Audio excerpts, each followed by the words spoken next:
Mi hija dejó a su bebé conmigo por un fin de semana, pero ya van 2 meses y descubrí que solo me lo dejó para que yo pague todo. Mi hija Ashley apareció en mi puerta a finales de verano diciendo que necesitaba un fin de semana para descansar, que se sentía abrumada, que el bebé no dormía y que su novio era un inútil que no la ayudaba en nada. Venía con esa voz temblorosa que siempre usa cuando quiere manipularme. Traía al niño en el portabebés, una pañalera medio vacía y una sonrisa forzada como si todo estuviera perfectamente bajo control. Me dijo que solo serían 2 días, que regresaría el lunes por la mañana y que por favor la apoyara porque sentía que iba a perder la cabeza. En ese momento, como cualquier abuelo que solo quiere lo mejor para su nieto, le dije que claro, que yo podía encargarme un par de días. No pensé demasiado. No imaginé que estaba cayendo en la trampa más obvia del maldito mundo. El lunes no apareció. Me mandó un mensaje diciendo que había tenido una discusión fuerte con su novio y que necesitaba quedarse unos días más con una amiga.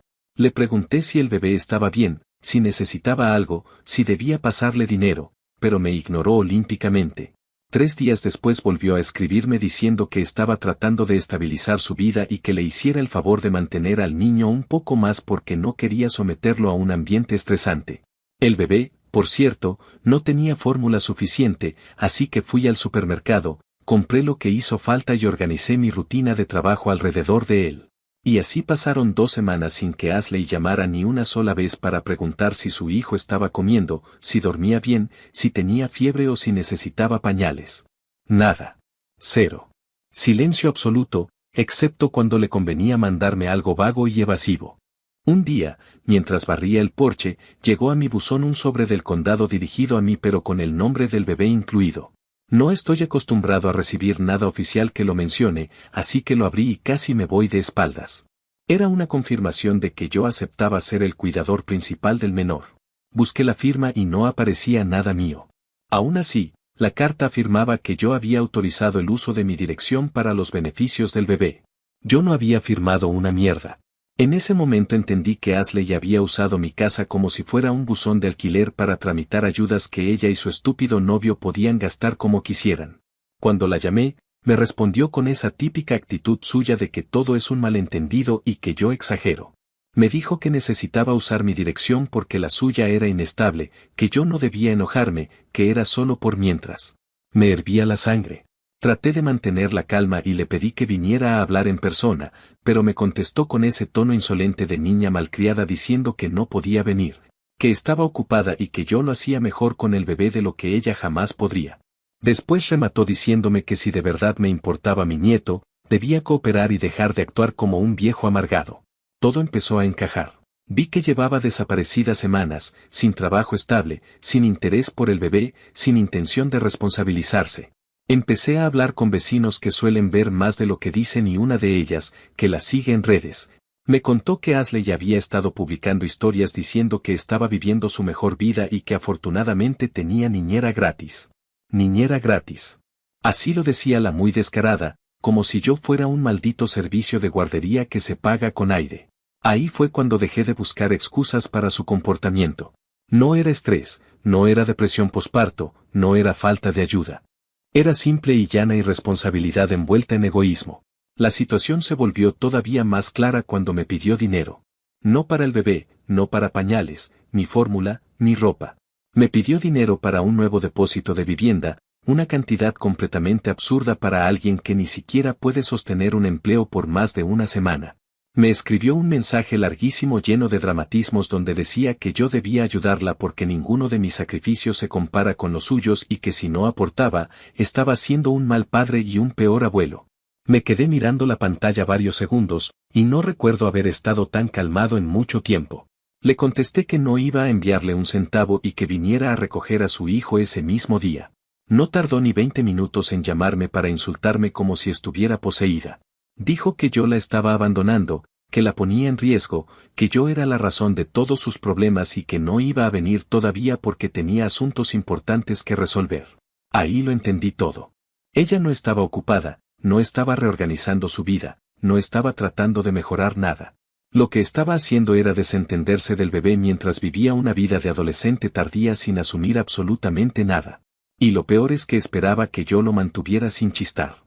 Fue en ese momento, con el bebé dormido en mi pecho, cuando tomé la decisión de protegerlo de su propia madre y de empezar a mover todo legalmente.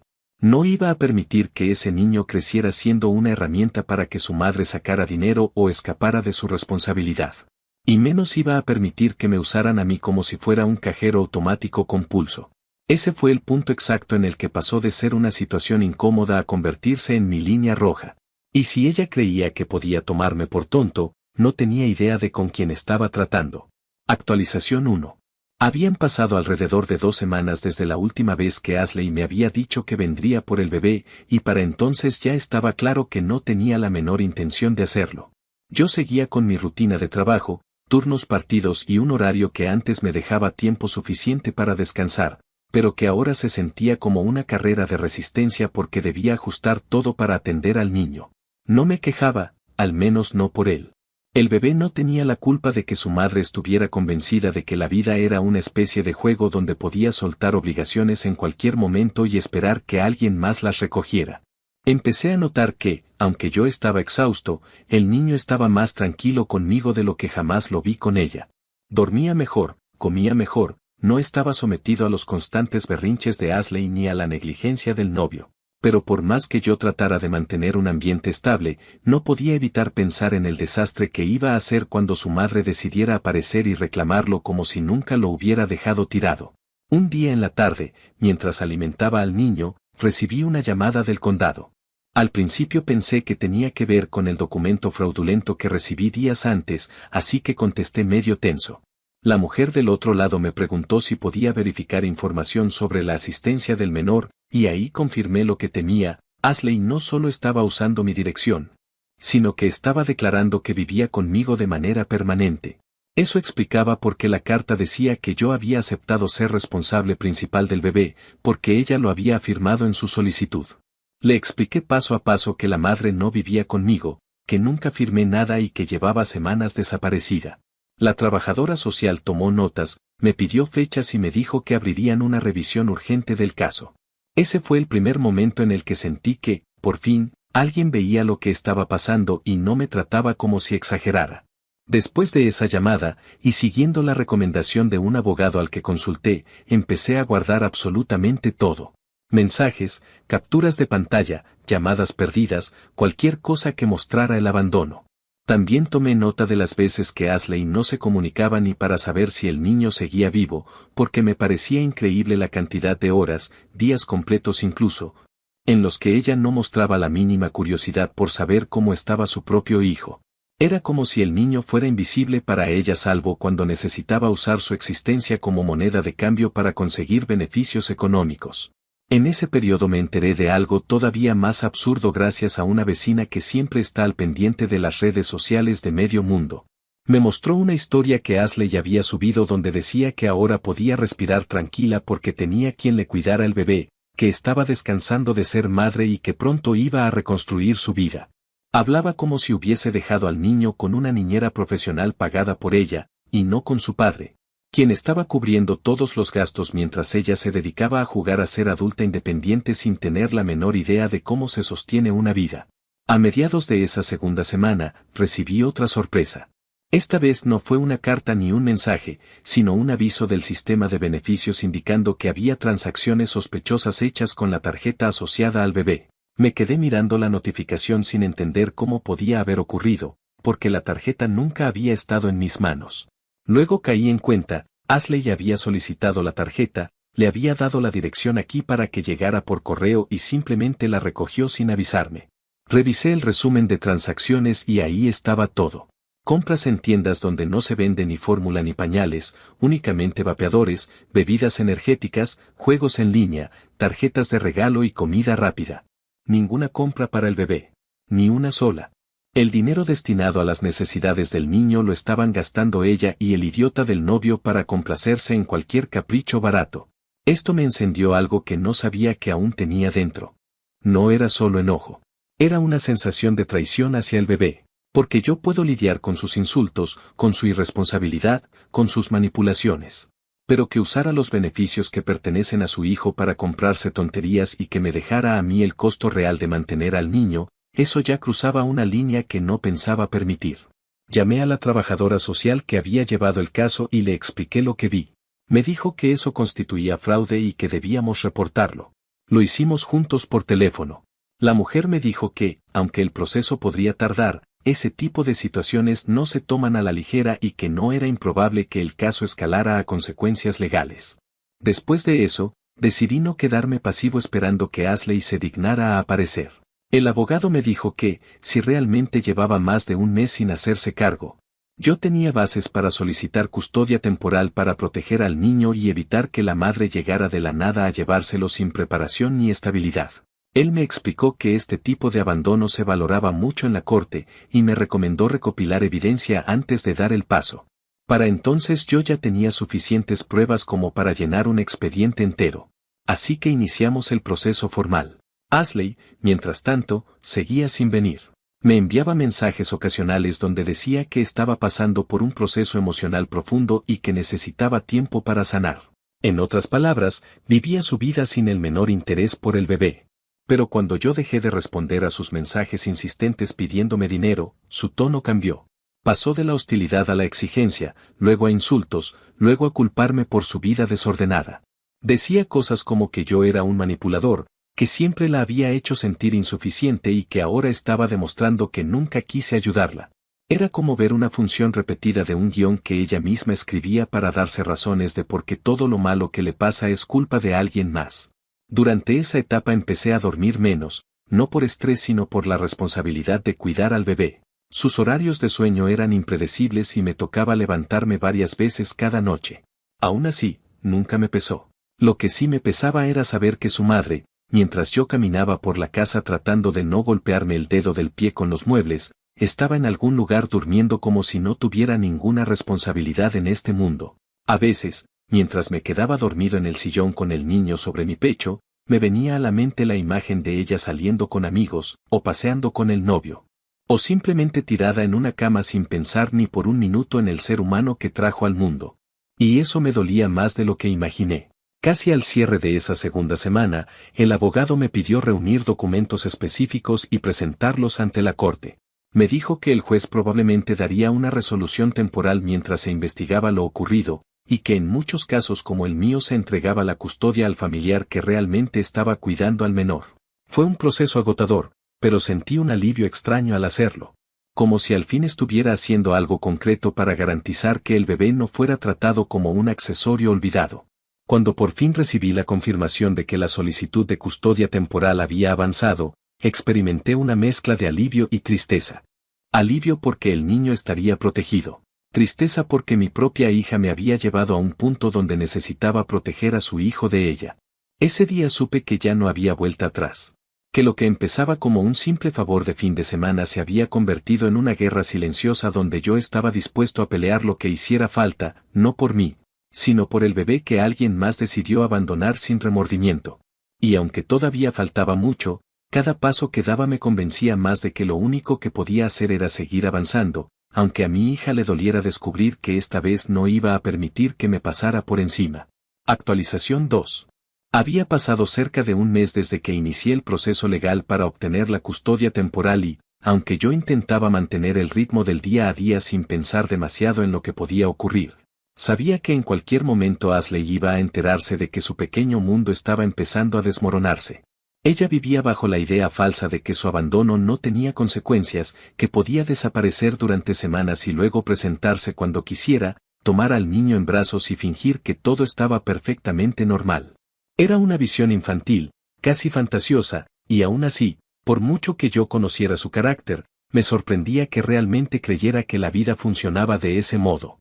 Sin embargo, lo inevitable llegó una mañana en la que yo estaba preparando una botella de fórmula y escuché unos golpes fuertes en la puerta, no los típicos golpes impacientes de Ashley, sino unos firmes, secos, acompañados de una voz que se identificó como policía local. Abrí la puerta con el niño en brazos y me encontré con dos oficiales y, detrás de ellos, a Ashley. Tenía el rostro desencajado y la expresión de alguien que se ha pasado la noche entera convencida de que es la víctima absoluta de una injusticia. Apenas me vio, empezó a decir que venía por su hijo y que yo no tenía derecho a retenerlo, que llevaba semanas pidiéndome tiempo para recuperarse y que yo la estaba castigando emocionalmente. Uno de los oficiales levantó una mano para pedirle que guardara silencio y me pidió hablar afuera un momento. Les dije que necesitaba dejar al bebé en su cuna y regresé en cuanto lo acomodé. Los oficiales me explicaron que Ashley había interpuesto un reclamo diciendo que yo estaba reteniendo al menor contra su voluntad. Les pedí un segundo, entré a la casa y regresé con la carpeta que contenía la resolución temporal de custodia y las pruebas de abandono que ya habían sido revisadas por el juez. Cuando la puse en manos del oficial, él la hojeó con la calma de alguien que ya esperaba encontrar justo eso. Me preguntó si la madre había visitado al menor durante ese periodo y respondí con total honestidad, no había venido ni una sola vez. Ni una visita, ni una llamada para saber si estaba enfermo, ni un mensaje mostrando preocupación. Solo largas cadenas de reproches, insultos y peticiones de dinero. El oficial asintió, cerró la carpeta y luego miró a Ashley, que estaba unos pasos atrás con los brazos cruzados, respirando rápido, lista para exigir algo más. La escena que siguió fue reveladora. El oficial le explicó que ella no podía simplemente presentarse y llevarse al niño, que había una resolución legal en curso y que, según la documentación revisada, el menor estaba bajo mi cuidado de manera legítima. Ashley explotó. Empezó a decir que yo había manipulado al sistema, que siempre encontraba formas de hacerla quedar mal, que desde niña yo había disfrutado controlarla. Decía estas cosas sin detenerse a pensar en lo ridículo que sonaban, como si la simple repetición pudiera convertir la mentira en verdad. Yo la miraba sin responder, no por miedo ni por cansancio, sino porque en ese instante me di cuenta de que no había forma de hablar con ella como un adulto. Se había convertido en una versión exagerada de sí misma, víctima eterna, culpando a todos menos a la única persona responsable de la situación, ella. El oficial le pidió que se calmara, pero eso solo la hizo levantar más la voz, diciendo que yo le estaba robando la maternidad, que no era justo que un hombre de mi edad decidiera lo que era mejor para su hijo, que ella estaba trabajando en su crecimiento personal y que yo debía apoyarla. El segundo oficial, que hasta ese momento no había intervenido, le dijo con claridad que trabajar en su crecimiento personal no incluía abandonar a un bebé durante semanas ni cometer fraude con beneficios estatales. Esa última parte la dejó en silencio. Era evidente que no sabía que ya había sido reportada. Sus ojos se movieron rápidamente hacia mí, como si esperara que yo negara todo para salvarla, como si yo hubiera sido siempre su red de seguridad y pudiera seguir siéndolo aún después de todo. No lo hice. Ni siquiera moví un músculo. Después de un breve intercambio entre los oficiales, le informaron que debía retirarse, que cualquier reclamo adicional debía hacerlo a través de su abogado o en la próxima audiencia. Ella volvió a gritar que yo no podía salirme con la mía y que regresaría por su hijo. Los oficiales le dijeron que era libre de intentarlo, siempre y cuando siguiera los procesos legales y se abstuviera de aparecer en la casa sin aviso, especialmente en un contexto donde existía un historial documentado de abandono. Al escuchar la palabra abandono, Ashley se quebró completamente. Pasó de la ira a una especie de llanto teatral que me resultaba dolorosamente familiar. Esa forma en la que buscaba conmover a cualquiera que escuchara, esperando que alguien sintiera lástima y la defendiera. Pero ya no funcionaba. Nadie compraba su versión de la historia. Esa tarde, después de que los oficiales se marcharon, revisé mis mensajes y vi que Ashley había dejado una docena de textos donde alternaba entre insultarme, rogarme, decirme que la estaba destruyendo y luego volver a acusarme de arruinar su vida. Entre los mensajes había uno que me llamó la atención. No era de ella, sino del novio, quien escribió que yo era un anciano resentido y que él y Ashley estaban en otro nivel, que me quedara con el crío llorón si tanto lo quería. El tono de los mensajes era de una inmadurez absurda, como si estuvieran jugando a ser adultos sin tener idea de lo que significa cargar con una responsabilidad real. Esos mensajes fueron precisamente la gota final que necesitaba para consolidar lo que ya venía pensando desde hacía semanas. La custodia temporal no era suficiente. Ese niño no podía vivir en un vaivén de irresponsabilidad, fraude, negligencia y padres jóvenes cuyo sentido de la realidad era tan frágil que se desmoronaba cada vez que alguien les pedía actuar como adultos. El abogado me había mencionado que este tipo de casos, cuando implican abandono prolongado, uso indebido de beneficios y ausencia total de aporte económico, suelen fortalecer la solicitud de custodia permanente. Así que llamé a su oficina y agendé una cita lo antes posible. Cuando le expliqué los sucesos de la mañana, el abogado me dijo que era el momento perfecto para dar el siguiente paso. Sus palabras fueron claras, la madre ya sabía que había perdido el control sobre la situación y eso la pondría más errática, más impulsiva. La custodia permanente protegería al menor no solo legalmente, sino emocionalmente, evitando que Ashley apareciera de forma repentina cada vez que tuviera una pelea con su novio o un ataque de conciencia. La idea de que esa inestabilidad pudiera repetirse me dio un escalofrío. No quería que el niño creciera creyendo que el amor de su madre se activaba solo cuando necesitaba un cheque o un lugar donde dormir sin pagar. Durante los días siguientes, Ashley mantuvo un patrón caótico de comunicación. Pasaba horas sin escribir y luego enviaba mensajes diciendo que yo debía disculparme, que ella solo necesitaba apoyo y que yo la estaba castigando por vivir su vida. En otros momentos decía que ya no quería saber nada del bebé, que yo lo criara si tanto me importaba, que ella tenía planes, que la maternidad no debía consumirla. Y apenas un par de horas después, enviaba mensajes diciendo que me denunciaría por secuestro.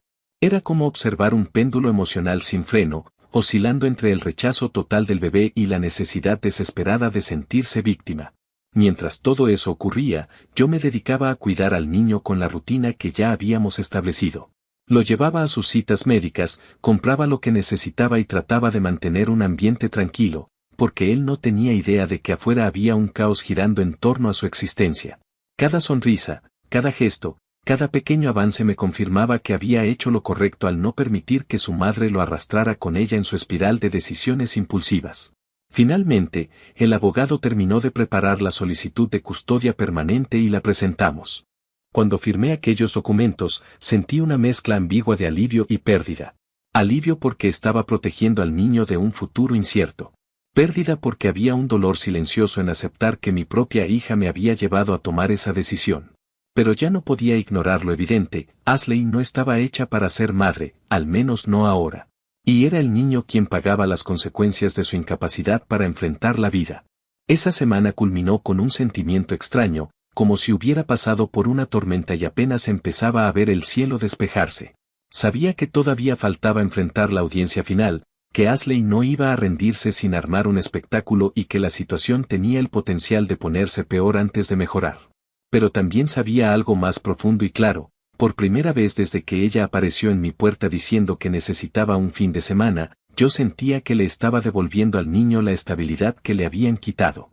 Y aunque ese camino estuviera lleno de complicaciones, no pensaba retroceder. Actualización final. Habían pasado varias semanas desde aquella visita inesperada de los oficiales, y para ese punto yo ya estaba completamente sumergido en el proceso legal. No había un solo día en el que no tuviera que organizar documentos, responder correos o enviar actualizaciones al abogado. El bebé, mientras tanto, seguía creciendo y desarrollándose con una estabilidad que antes no tenía. Sus horarios empezaron a regularse y yo, con el cansancio de un hombre que ya había vivido suficiente en esta vida, me di cuenta de que por primera vez no tenía la sensación de estar sosteniendo un castillo hecho de cartas a punto de colapsar. Aún así, no podía evitar sentir un nudo constante en el estómago por la audiencia que se acercaba. No por miedo a perder, sino porque sabía que Ashley iba a usar ese espacio para interpretar su último acto dramático, convencida de que si lograba conmover a todos podría borrar de un plumazo semanas enteras de abandono. La audiencia estaba programada para finales de ese mes. El abogado me había preparado detalladamente, explicándome que no debía dejarme llevar por provocaciones ni responder a los ataques emocionales que Ashley seguramente lanzaría. Me pidió que fuera claro, preciso y que hablara desde la realidad vivida, no desde la rabia. Por mi parte, yo ya no tenía rabia. Lo que tenía era una tristeza profunda, una sensación de final anunciado que llevaba años formándose entre nosotros y que ahora cristalizaba ante la corte. Pero al mismo tiempo, tenía una claridad férrea, el niño debía estar protegido, y yo iba a hacer lo que fuera necesario para lograrlo. El día de la audiencia llegué temprano. Caminé por el pasillo del juzgado con el bebé bien vestido y dormido en su portabebés, mientras mi abogado repasaba conmigo algunos puntos. Cuando por fin nos llamaron, entré a la sala con una calma que no esperaba sentir. Ashley apareció unos minutos después y su entrada fue casi escenográfica. Llevaba un atuendo que no tenía nada que ver con una madre que venía a pelear por su hijo. Era más la ropa de alguien que intenta impresionar a la corte con una versión fabricada de sí misma. No trajo al novio, lo cual era un alivio porque no tenía interés en escuchar su voz ni en ver su actitud desafiante. Ella tomó asiento sin mirarme directamente, pero sí con una expresión calculada, como si hubiera ensayado su rostro durante horas. Cuando el juez pidió que empezáramos, el abogado presentó el historial completo del caso, las fechas exactas en que la madre dejó al niño bajo mi cuidado, los mensajes sin responder, las solicitudes de dinero, las pruebas del uso indebido de beneficios, los reportes del condado, el documento fraudulento con mi dirección, los recibos de las compras que nada tenían que ver con el bienestar del menor, las semanas enteras sin que Ashley se acercara a ver a su hijo. Presentó cada parte con una claridad que yo no habría podido igualar, y mientras lo escuchaba, me di cuenta de que la historia sonaba todavía más dolorosa cuando la veía resumida de manera tan objetiva. Cuando llegó el turno de Ashley, lo primero que hizo fue lanzar una explicación llena de términos psicológicos que yo estoy seguro jamás había usado en su vida diaria. Habló de procesos internos, de cargas emocionales, de sentirse abrumada por la maternidad, de necesitar espacio, de tener una relación compleja con el concepto de responsabilidad. Dijo que nunca quiso abandonar al niño, que su ausencia era parte de su intento por encontrar estabilidad, que yo había exagerado todo para dejarla en vergüenza y que siempre había sentido que yo la juzgaba. En un punto incluso dijo que yo estaba intentando reemplazarla como figura materna, como si ese fuera mi objetivo desde el primer día. Sus palabras no tenían relación con la realidad y, aún así, las pronunciaba con una convicción que a mí me habría conmovido si no supiera que llevaba años perfeccionando ese estilo de narrativa donde ella siempre quedaba como víctima de las circunstancias. El juez la dejó hablar sin interrumpirla. Luego le preguntó cuántas veces había visitado a su hijo en aquel periodo de abandono. Ella se quedó en silencio unos segundos, tratando de buscar alguna explicación. Finalmente dijo que no había ido porque no se sentía preparada, que necesitaba trabajar en sí misma antes de estar con él. El juez le preguntó entonces por qué nunca llamó para saber si el niño estaba enfermo, si tenía suficiente comida, si necesitaba algo. Ashley dijo que asumió que yo lo tenía todo bajo control. Fue un momento incómodo en la sala, no por lo que dijo, sino porque era evidente que se estaba hundiendo a sí misma cada vez más con su propia justificación. El juez también le preguntó por el uso de la tarjeta de beneficios. Ella intentó decir que había sido un error contable, que nunca tuvo intención de utilizarla de forma indebida, pero las pruebas eran demasiado claras. Las compras estaban registradas, y ninguna tenía relación con lo que un bebé necesita.